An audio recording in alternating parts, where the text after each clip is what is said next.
the 16th of November 2021. In those positions, I just don't want a poor person. It's got to be in tip-top shape. You are fake news. From news.com.au. I'm Andrew Bucklow, and I've got news for you. Will he or won't he? Oh God, I sound like someone wondering if their partner's going to propose, don't I? No, I'm actually talking about Donald Trump. Despite a pretty chaotic 4 years in the White House that saw him become the only president in US history to be impeached twice, there is a chance that he might be considering a run for the president again in 2024. Now, obviously, that'd be bad news for a lot of people, but good news for fake tan suppliers, so good on them. In today's episode, we're going to find out how likely another Trump campaign is. We're going to take a look at Trump's 3 biggest WTF moments from his time as president. And how about this? So excited about this. We're going to chat to a man who's the White House communications director under Donald Trump. And he certainly doesn't hold back when we ask him what he thinks about his old boss. He is a terrible human being, totally unqualified to be president. He's a domestic terrorist. He literally tried to start an insurrection. He's a baby. Sam Clench covers US politics for news.com.au and he joins me now. Clenchy, the hard question first up, is Donald Trump likely to run again? Yes. Really? How come? Like, what signs has he given so far to indicate that he is going to? Well, look, at a basic level, he's just remained very, very active politically. He's held a few of his characteristic rallies. He's always releasing statements, commenting on the issues of the day or whatever bugbear happens to be on his mind, you know, the sort of stuff he used to say on Facebook and Twitter, but can't anymore. He's still issuing endorsements of certain Republican candidates and seeking retribution against those within the party who've opposed him. This is not the usual behavior from a former president that we tend to see. It's also not the sort of behavior we tend to see from a beaten candidate. They tend to sort of slink away with their tail between their legs. He certainly hasn't been doing that. And look, he's hinted pretty explicitly that he intends to run in several interviews. You know, he's indicated that he wants to beat the Democrats for, in his telling, the 3rd time, though, of course, he only beat Hillary Clinton and lost to Joe Biden. But things are a little different in Donald Trump's head. So he's talking a big game. And, you know, have a listen. This is the sort of thing he tends to say when he's asked about 2024. The answer is I'm absolutely enthused. I look forward to doing an announcement at the right time. As you know, it's very early, but I think people are going to be very, very happy when I make a certain announcement. And, you know, for campaign finance reasons, you really can't do it too early because it becomes a whole different thing. Interesting. Well, Clenchy, do you think the Republicans will allow Mr. Trump to be their candidate in the 2024 election, or do they want to move on without him? If he decides to run, and if the Republican Party does not undergo a pretty significant transformation in the next couple of years, then yes, it's really hard to see him losing a fight for the party's presidential nomination. This is still very, very much Donald Trump's party. Republican leaders are still petrified of getting on his bad side. They're still making pilgrimages to his golf clubs to kiss the ring.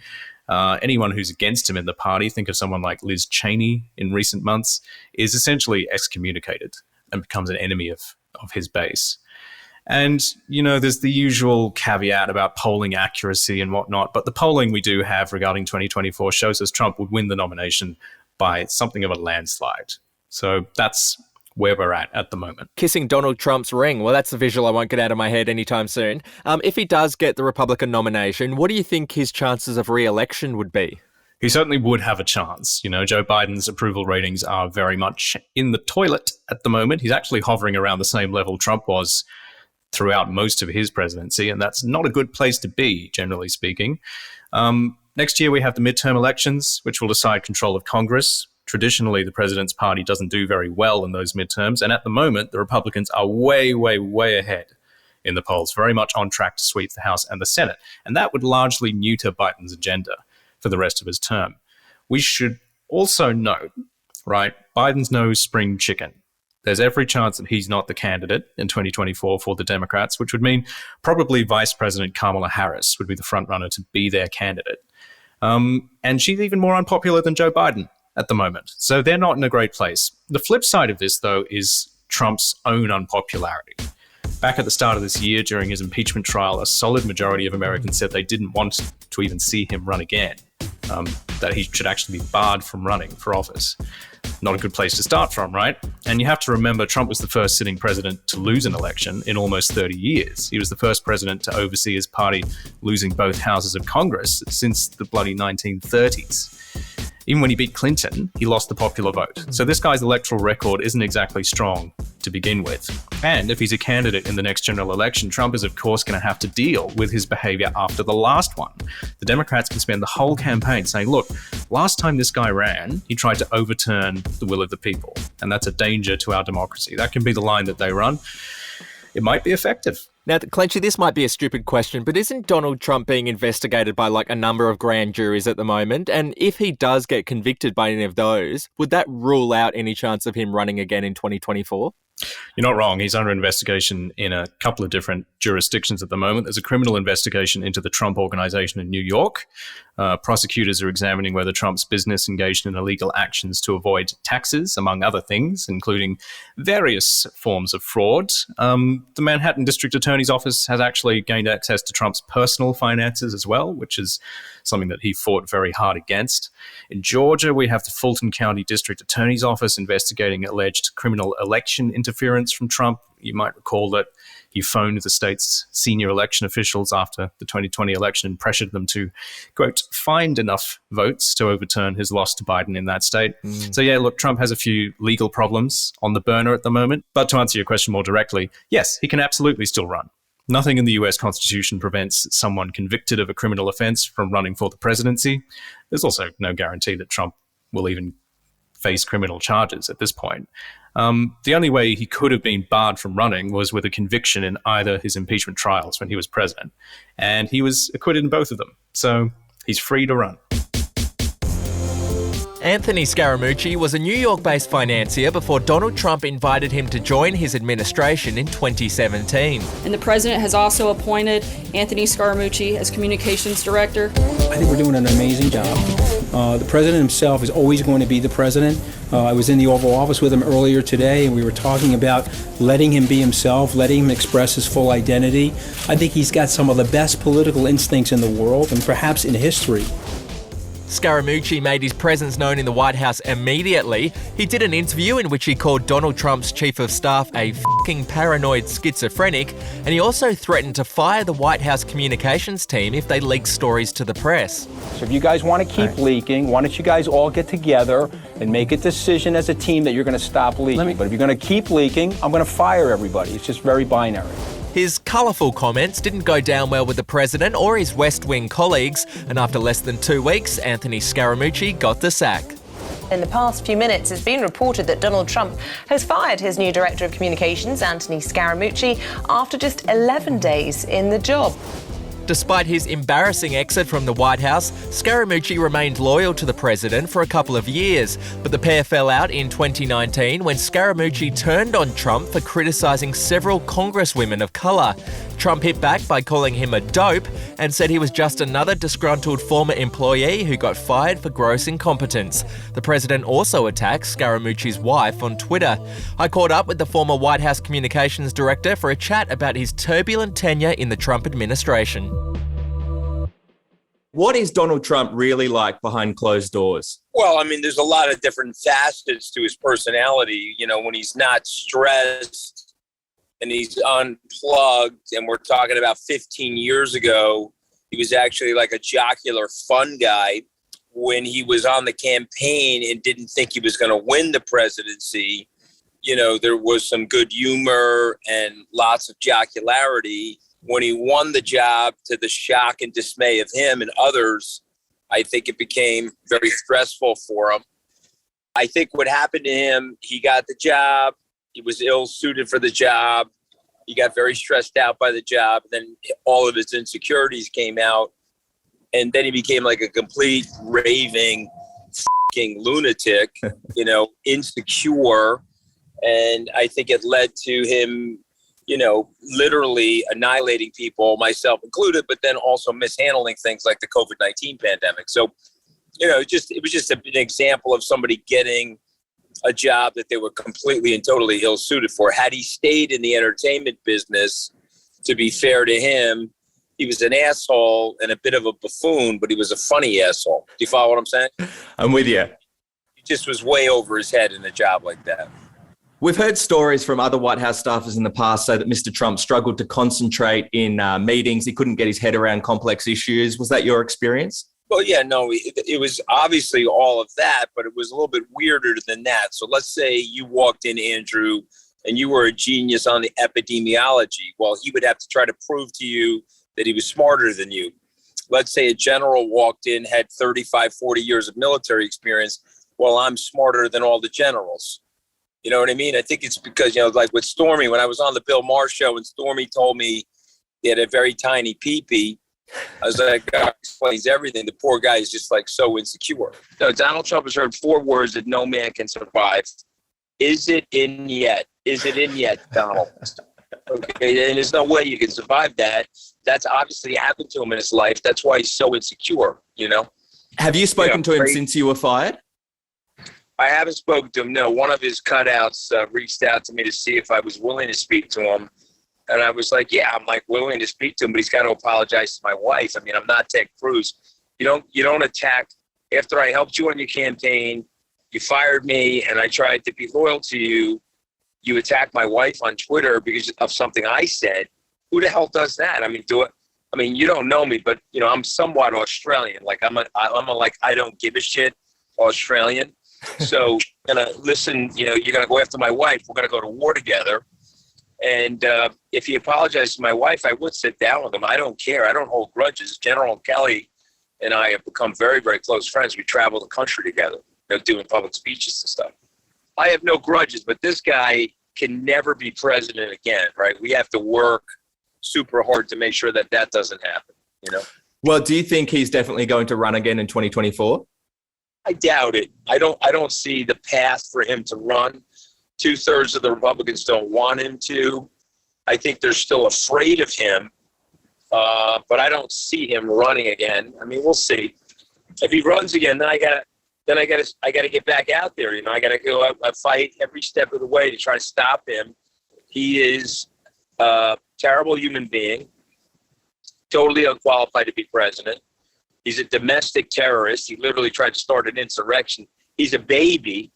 I mean, we're talking about a sore loser. Imagine you losing a football game or a rugby game in Australia and you can't shake hands with the guy that you got your ass kicked from. I mean, he's a total sore loser, poor sport baby.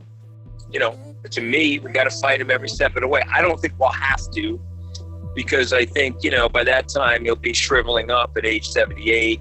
I don't think he'll be in the condition or shape to run. Then he's got all these legal issues that he's going to have to deal with. Joining me again is news.com.au's expert on US politics, Sam Clench, and he is here to run through Donald Trump's 3 biggest WTF moments while he was president. Okay, Clenchy, let's start with the first one. What is it? First of all, can I just say how difficult a task you gave me coming up with just 3 of these things? Apologies Seriously. about that. Let's start with some ancient history. Think back to shortly after Donald Trump became president. 2017 was the year. This is the year when he fired, out of nowhere, the FBI director, James Comey. I know it feels like a million years ago at this point, but it was a really, really strange decision for Trump to have made, and it cast a pall across years of his presidency. So in Comey's telling, the FBI was investigating one of Trump's close advisors, General Michael Flynn, and the president wanted him to go easy on him. Trump was also supposedly concerned about the investigation into Russia's election interference. So Trump fired the guy, which sparked a huge controversy and forced his own deputy attorney general, Rod Rosenstein, to appoint a special counsel. That special counsel investigation then dominated headlines for a couple of years. I mean, talk about shooting yourself in the foot. Now, Trump obviously says the investigation was a witch hunt because he says every investigation into him ever is a witch hunt. Still says it to this day, even though it led to a bunch of indictments and some pretty high-profile guilty pleas, including from some of his own associates. The real, WTF part of it, for me, was how Trump initially tried to justify the decision. He tried to pretend that he was firing James Comey for mishandling the investigation into Hillary Clinton's emails, only to go on television a couple of days after and expose the real reason himself. And in fact, when I decided to just do it, I said to myself, I said, this Russia thing with Trump and Russia is a made-up story. It's an excuse by the Democrats for having lost an election that they should have won. This was an excuse for having lost an election. Are you angry with Mr. Comey because of his Russia investigation? I just want somebody that's competent. I am a big fan of the FBI. God, that seems like a lifetime ago. Okay, Clenchy, let's move on to the second biggest WTF moment from Donald Trump's presidency. This is a little more recent. You might actually remember it. You might recall that during the first year of COVID, Trump went through a period of holding daily media briefings. In a different politician's hands, these would have been mainly about giving the public essential information. Think of Gladys, Dan Andrews, Anastasia Palaszczuk, that sort of thing. In Trump's case, they were a little different. They were these long, freewheeling confrontations with the press where he went off on a bunch of wild tangents. One such infamous tangent was when he turned to one of his COVID advisors and asked about the idea of injecting people with disinfectant to treat the virus. Yeah, seriously, have a listen. Right, and then I see the disinfectant where it knocks it out in a minute, 1 minute. And is there a way we can do something like that by injection inside or almost a cleaning? Because you see it gets on the lungs and it does a tremendous number of the lungs. So it'd be interesting to check that. So that you're going to have to use medical doctors with. But it sounds interesting to me. He also wondered whether blasting people with a, quote, powerful light might work. Obviously, everyone had a lot of fun with the absurdity of this disinfectant suggestion. But on a more serious level, it really did show the absurdity of Trump's response to the whole pandemic. At every turn, from March onwards, this disinfectant idea came from the same mindset of constant, just insane wishful thinking from the president, living in the world that he wanted the world to be rather than the real world, which was that COVID was serious and there wasn't a magic bullet to get rid of it. It was a real tragic sort of mistake from Trump. One of many, people would say. Okay, let's move on to number 3 for the biggest WTF moments from Donald Trump's presidency. We're fast forwarding a bit now to January 6th of this year. You might know that as the day of the Capitol riot, when a mob of Trump supporters violently stormed the US Capitol in an attempt to stop Congress from certifying his defeat to Biden. Now, we still don't know what exactly Trump was doing behind the scenes for hours during the riot. We don't know whether he took any steps to try to quell the violence from his supporters, but eventually he was coaxed into releasing this a little bit bizarre statement. I know your pain. I know you're hurt. We had an election that was stolen from us. It was a landslide election, and everyone knows it, especially the other side. But you have to go home now. We have to have peace. We have to have law and order. We have to respect our great people in law and order. So go home. We love you. You're very special. We love you. You're very special. You know, this was really weird stuff coming from the self-described law and order president. But anyway, I picked this moment as the sort of apex of that whole crazy post-election period. From election night onwards was really just one giant string of crazy moments. You had the president of the United States in absolute denial about the result. You had him constantly sharing these cuckoo bananas, balls-to-the-wall conspiracy theories, apparently fully believing them, no matter how thoroughly they were debunked, no matter how angry judges got at him for providing no evidence to back up those claims. In the end, the details of Trump's first term, we mentioned Comey earlier, ancient history that barely anyone remembers. The details of his first term have been swept aside by his refusal to believe that he'd lost. That's become the defining moment of his political life at the moment. All the stuff that happened in the previous 4 years really, really pales in comparison. Sam Clench, thank you for taking the time to run us through those WTF moments from Trump's presidency. Appreciate it. Pleasure. If you're a fan of US politics, make sure you check out news.com.au. We've got all the latest stories from that part of the world. That brings to an end this episode of I've Got News for You. I hope you enjoyed what you were listening to. If you did, give us a follow, okay? Why not? Be a nice little surprise for me. If you didn't enjoy what you're listening to, I'm very sorry about that, but maybe give us a follow anyway and just, hate listen from now on. I'll take what I can get, basically. Thanks again, and I'll chat to you next time.